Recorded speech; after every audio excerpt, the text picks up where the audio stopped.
কিছুদিন আগের কথা, শরীরে বেশ জ্বর, আর সেই সাথে সেই চেনা মাইগ্রেনের যন্ত্রণা।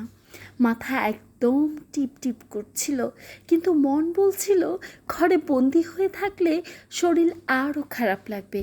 তাই ভাবলাম থাকবে রোগবালাই, একটু বাইরে ঘুরে আসা যাক। নিজের মনকে ভালো রাখার দায়িত্ব তো নিজেরই, তাই না? সোজা চলে গেলাম কাছের একটা কফি শপে। কফির কাপে চুমুক দেওয়ার ঠিক আগে মনে হলো মনটা তো ভালো করতেই বেরিয়েছি, তাহলে একটু সেজে নিলে ক্ষতি কি। ব্যাগ থেকে লিপস্টিকটা বের করে ঠোঁটে একটু ছুঁয়ে নিলাম।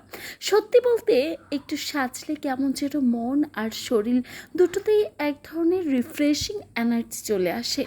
সব কিছুর উপরে নিজেকে সুন্দর লাগলে নিজের ভেতরেই একটা দারুণ ভালো লাগে কাজ করে। কফি খাওয়া শেষ হতেই বাইরে রিমঝিম বৃষ্টি, ব্যাস আর ধরে রাখে কে। অসুস্থতার কথা একদম ভুলে গিয়ে একটু ঢং টং করে সোজা বৃষ্টিতে ভিজতে শুরু করলাম। বৃষ্টিতে ভিজতে ভিজতে হঠাৎ মনে হলো এই আবহাওয়ায় ফুচকা না খেলে পুরো অভিজ্ঞতাটাই অসম্পূর্ণ থেকে যাবে। তারপর কি, বৃষ্টিতে ভিজে ভিজেই চলে গেলাম ফুচকা খেতে।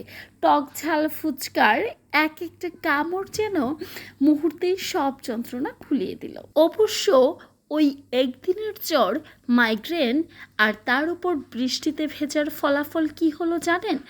আজকে আমাকে দেখে নিশ্চয়ই বুঝতে পারছেন। অসুস্থতা আর বৃষ্টিতে ভেজার কারণে শরীরটা একটু কাবু হয়েছে ঠিকই, আর চেহারাতেও তার ছাপ স্পষ্ট। কিন্তু বিশ্বাস করুন, আমার একটু আফসোস নেই। জীবন তো একটাই, দুঃখ কষ্ট বা অসুস্থতা আসবে যাবে, কিন্তু সব কিছুর মাঝেও হাসি খুশি থাকার চেষ্টাটাই আসল। নিজেকে ভালোবাসুন, নিজের খেয়াল রাখুন, আর ছোট ছোট মুহূর্তগুলোতে আনন্দ খুঁজে নিন। আজ এ পর্যন্তই। আপনারা সবাই ভালো থাকুন, সুস্থ থাকুন, আর সবসময় হাসি খুশি থাকুন। এই মামার এখানে আজকে মামা একটু দেখা যাবে। মামার এখানে আমি আজকে চটপটি খেলাম। চটপটিটা অনেক বেশি ভালো। তো শুনবো যে মামা এখানে কয়টা থেকে কয়টা পর্যন্ত বসে। মামা আপনি কয়টা থেকে বসেন? কয়টা থেকে বসেন এখানে? 5টা থেকে 5টা থেকে রাত 12টা পর্যন্ত। আর মামার চটপটিটা এত ভালো, আমি সত্যি আরও অনেকবার আসবো এখানে খাওয়ার জন্য। খুবই ভালো লেগেছে, আরও বেশি ভালো লেগেছে।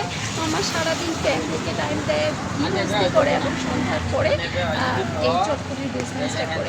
আসলে বিজনেস, সব ধরনের বিজনেসই আসলে খুবই ভালো, কোনো কিছু না করার থেকে করা ভালো, তাই না?